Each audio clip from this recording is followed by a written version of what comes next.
بسم الله الرحمن الرحيم. الحمد لله وكفى وصلاة وسلاما على من اصطفى وعلى آله وصحبه ومن وفى.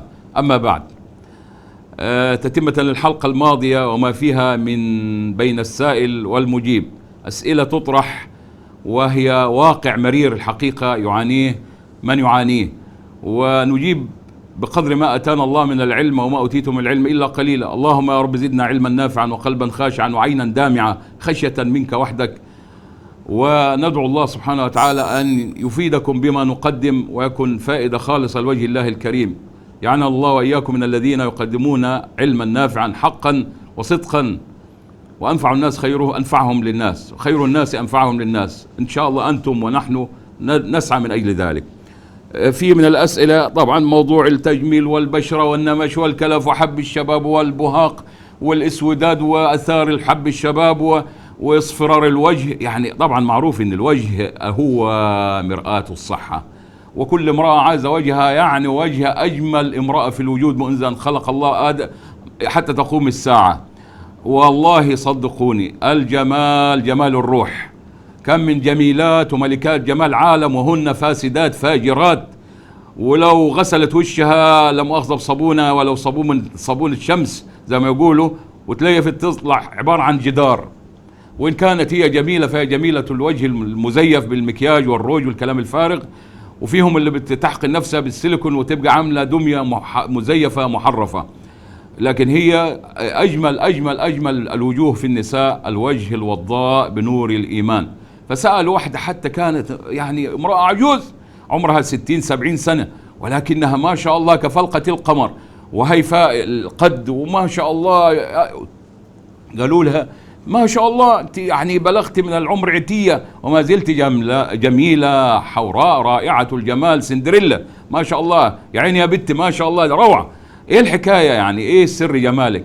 قالت جعلت لوجهي يعني الوضوء، يعني جعلت جمال وجهي ان انا اتوضا كثير، ما انقض الوضوء حتى اتوضا، وجعلت ليدي الاحسان ان انا دائما اتصدق، وجعلت لسمعي سماع القرآن وعدم سماع الغيبة والنميمة، وجعلت للساني ذكر الرحمن، وجعلت لعيني مشاهدة القرآن وقراءة القرآن وعدم التجسس على الناس، وجعلت للعقل فكرا وتدبرا في بديع خلق الله، وجعلت القدم سعيا في الخير والخيرات وإغاثة الملهوف. يعني كل جسدها كل كيانها قل إن صلاتي ونسكي ومحياي ومماتي لله رب العالمين لا شريك له. فهذه المرأة الموحدة التي في اليقين بالله رب العالمين، ويعني جعلت الوضوء والنظر والكحل لعيونها بالتكحل بقراءة القرآن. ولا مانع أن المرأة تتكحل وتتمكيج، ولكن بلا تنمص وبلا لعن الله الواصلة والمستوصلة والنامشة والمتنمشة والقاشرة والمقشورة والفالجة والمتفلجة. وأنتم عارفين مثل هذه الأحاديث التي فيها تزييف يعني هذه الصفات، أن المرأة توصل الواصلة والمستوصلة، بستيج وما بستيج وشعر مستعار، وقد يكون شعر ميت أعوذ بالله أو شعر بلاستيك أو من شعور هذه، وتسبب أمراض للمرأة. غير أن في غش كذلك اللي هي بتضع النامص والتنمص وما التنمص مثل هذه الأمور. لكن صدقوني أجمل ما يجمل المرأة الإيمان والرضا والبشاشة والاحتشام، النقاب واليدنين عليهن من جلابيبهن ذلك أدنى أن يعرفن فلا يؤذين. ذلك أدنى أن يعرفن، يعني لا تعرف يا سمراء حمراء بيضاء صفراء، لا تعرف كبيرة صغيرة مغطاة. زي ما تهكم أحد الطواغيت الكلاب قال للمرأة لابسة خيمة يا حلوف يا ديوس اللي بتخلي مراتك ماشية بشعرها العريان وكتافها العريانة وسيقانها العارية، غابات السيقان والتبرج الجاهلي، ولا تبرجنا تبرج الجاهلية الأولى. فايه الاشياء التي تجمل المرأة؟ طيب لو اقتضى الامر ظهر فيها كلف، ظهر فيها نمش، ظهر فيها حب شباب، ظهر فيها سداد، طبعا فاتبع سبب. والنبي صلى الله عليه وسلم قال تداووا عباد الله ما انزل الله من داء الا انزل له دواء. مع جمال الروح ومع جمال ما تحت الجلد، حتى لو سودة، والله واحدة سودة تلقاها اجمل من اجمل واحدة. ليه؟ لان فيها جمال الايمان، جمال الروح، جمال اليقين. لكن هناك وصفات تزيد الجمال جمالا وتعالج الأشياء الطارئة. يعني مثلا قلنا أن مثلا النمش، واحدة عندها شوية نمش كده، وده انتشر في الأوروبيات الحقيقة، وندعو الله أن يسلموا لله رب العالمين عشان يكونوا من أهل الجنة ويبعدوا عن الإباحية والانحراف. فيؤخذ قشر الاستفند اليوسفي، وإذا عملته كده ما شاء الله بتضغط على القشرة طلع لك كده إيه رذاذ كأنها غازات وكأنها سائل، ويوضع على النمش مع قطنة مشبعة بالحليب مرة في مرة 3 4 10 مرات كده بالكثير، يروح النمش كأنك بتمسح حاجة كده بمادة مزيلة للبقع. كذلك الترمس له فوائد عظيمة جدا في موضوع نضارة البشرة مع العدس مع الرز. يعني من الوصفات الجميلة جدا التي تنضر البشرة أن يؤخذ عدس مطحون مع ترمس مطحون مع رز مصري، رز يعني ما شاء الله خاصة المصري، مش أنا علشان مصري، لكن إذا كان حابب عندي بلدي كويسة أفخر بيها، ما مش عيب يعني، حب الوطن بس بشرط أن يكون هذا الوطن يرفع راية لا إله إلا الله خفاقة نصرة وحبا لله وتحكيما لشريعة الله، لأن لا حمية في الإسلام، دعوها فإنها منتنة، إنما المؤمنون إخوة. لكن الإنسان لولا أن أهلك أخرجوني ما يعني سبحان الله ما خرجت، كما قال النبي صلى الله عليه وسلم لحبه لمكة موطنه. فحب الوطن لازم كل شيء، بس قلنا بشرط أن يكون وطنا محكما لشريعة رب العزة والجلال، محلا للحلال محرما للحرام، ناصرا لأهل الإيمان، قائم على الشرع والطهارة والنقاء والحب والعدل والإخوة والمساواة التي يدعيها الماسونية وهم أكبر كذابين على التاريخ. المهم من الوصفات زيت اللوز الحلو، زيت اللوز المر بنسب متساوية وبقطن طبي، ويمسح به على الأماكن التي تريد المرأة أن تنظرها. كذلك أنا لاحظت ظاهرة إن في من المغربيات والفرنسيات التي يغسلن وجوهن بماء الورد، فتقول لك الواحدة تصل ما شاء الله إلى 60 70 سنة وشها ما شاء الله زي الوردة. فطبعا مع غض البصر، لكن أنا بتكلم على مسألة يعني معلومة معروفة. فغسل الوجه بماء الورد يكسب الوجه كنضارة الورد ونعومة ورقة الورد، مع الالتزام بالخضروات والفواكه التي تحتوي على الحديد، خاصة الحديد حمر الخدود، مع التزام الأشياء اللي هي كما قلنا تنقي وتنشط الدورة الدموية زي زيت الزيتون. لذلك نلقى الشاميات الفلسطينيات الأردنيات وأهل الترك واليونان وحوض البحر الأبيض المتوسط نسائهم ما شاء الله في نضارة فعلا، وبسبب أكل زيت الزيتون وتناول الزيتون والزعتر واستخدام الأشياء الطبيعية. طبعا من الأشياء الطيبة لعلاج حب الشباب. كثير من الشباب والشابات يتصلون حب الشباب. والله أنا أذكر شاب يعني من طلابي وأحبابي اسمه يحيى أحمد ناصر من صهاج، وبيعمل معنا ما شاء الله، شاب طيب وبعتبره واحد من أولادي. قال والله يا شيخنا أنا استعملت العسل لحب الشباب ما هي إلا أيام حتى انقشع وراح وما ترك حتى ندبات ولا أثار. هذا الكلام يقينا حق ويقينا صدق، لأن العسل مطهر وفيه حاجة نسميها العسل جلاء، يعني فيه جلاء. فبالتالي استخدام العسل ويا حبذا يوجد فيه قليل من العكبر أو الكركم يزيد فاعلية وسرعة في الشفاء لحب الشباب.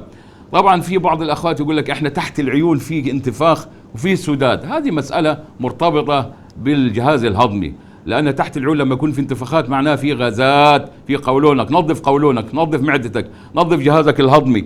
المعدة بيت الداء، وكما قلنا الوجه مرآة الصحة، والعين مرآة القلب، والجلد مرآة الدم، وكلامك مرآة نفسك، وصوتك مرآة عمرك.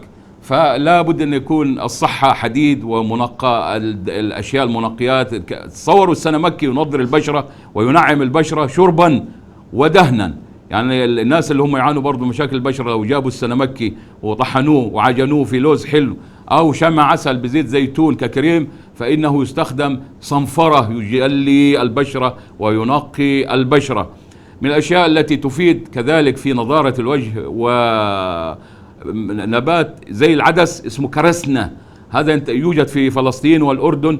كرسنة لو طحنت وعجنت في ماء ووضعت قناع لمدة 5 دقائق حتى أو ثلث ساعة، فإن هذه الكرسنة تجعل الوجه مصقولا ناعما كاللؤلؤة ما شاء الله تبارك الله.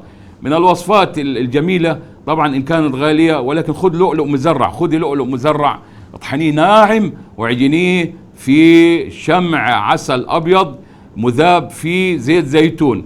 لما تضع في اللؤلؤ وتقلبيه جيدا ثم يبرد يديك كريم اللؤلؤ الرهيب، اللي إذا عملتيه دهان للكلف للنمش لنضاره البشرة، لتحمير الخدود، لشد الجلد، ما شاء الله.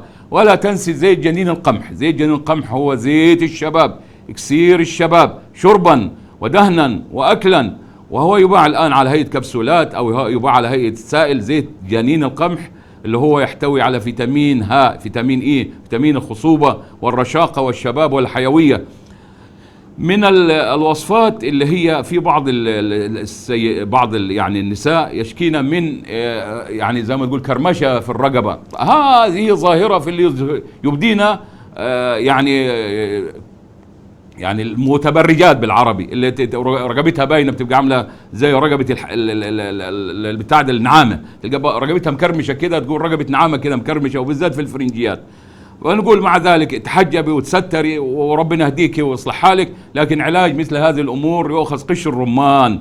قشر الرمان يشد يدبغ، يوضع هذا القشر مع عسل وزيت جنين القمح مع عدس. تصوروا العدس فيه فوائد تجميلية، سبحان الله، حكمة ربنا، التجربة خير برهان. ويعمل من ذلك كريم ويدهن به العنق، فإنه يشد هذه الكرمشة ويجعل العنق كأنها زي العرجون، ما شاء الله.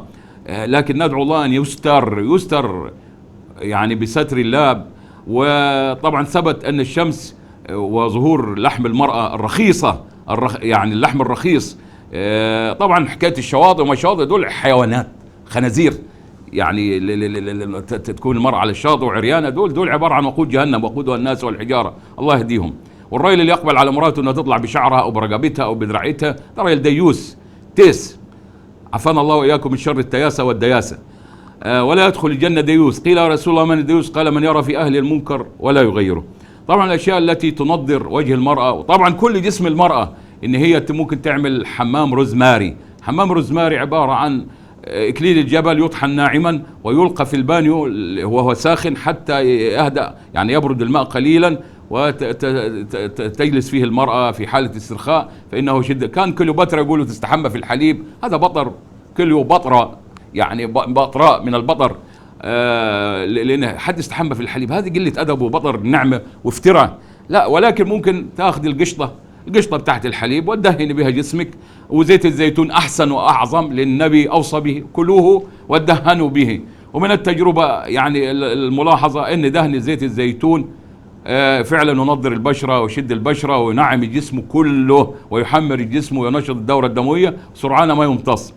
وأخيرا وصدقوني والله أجمل مع أخذنا بالأسباب طبعا، وإعطاء المرأة الفواكه والخضروات، وبالذات الفواكه ذات الفلوفونيات اللي هي الملونة زي الفراولة والكرز. الكرز بالمناسبة منقي للدم، محمر للبشرة وممتاز جدا، لكن لا ينبغي أن يشرب الكرز صاحب الضغط، لأنه مغلظ للدم.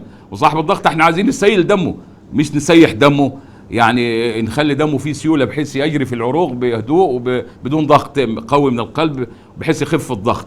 طبعا من الأشياء التي تسيل الدم وتساعد حتة جانبية كده الصفصاف والفلفل الأسود والزعرور البري والكركديه. من هذه الأشياء تفتح الشرايين وتلين وتسيل الدم، ومش بس بأنه يسبب هيموفيليا، لا، ولكن يسيل بطريقة طبيعية.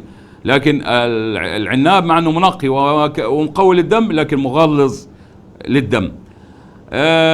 طبعا احنا قلنا ان اهم شيء في كل شيء الرضا وطاعة الله وذكر الرحمن وقراءة القرآن والبشاشة. سألت احد النساء كبيرات السن، عمرها يمكن 70-80 سنة، وهي ما شاء الله اللهم صل على النبي سنيورة، يعني ما شاء الله يا عيني يا بنتي روعة الجمال، وما شاء الله جدا من الجدات من التي لا يرجون نكاحا، ولكنها مع ذلك وشها ما شاء الله جميل وفيها ايه يا عم. قالت لك انا ما احملش هم. يا سلام، عطتنا سر الشباب الدائم، لا تحمل هما. جعلنا الله واياكم يعني فعلا بشوشين ضحكين مستبشرين برحمة رب العالمين، ونتفاعل ونتعامل مع كل الأحداث برضا وحب ويقين في الله. يقيني بالله يقيني، من اعتز بعقله خل، ومن اعتز بماله قل، ومن اعتز بالناس ذل، ومن اعتز بالله لا خل ولا قل ولا زل. جعلنا الله وإياكم من المعتزين المستيقنين بالله رب العالمين. وصلى اللهم على سيدنا محمد المبعوث رحمة للعالمين وعلى آل بيته الغر الميامين. وأصحابه ومن اتبع هديه وسلم تسليما كثيرا، وآخر دعوانا أن الحمد لله رب العالمين، والسلام عليكم ورحمة الله وبركاته.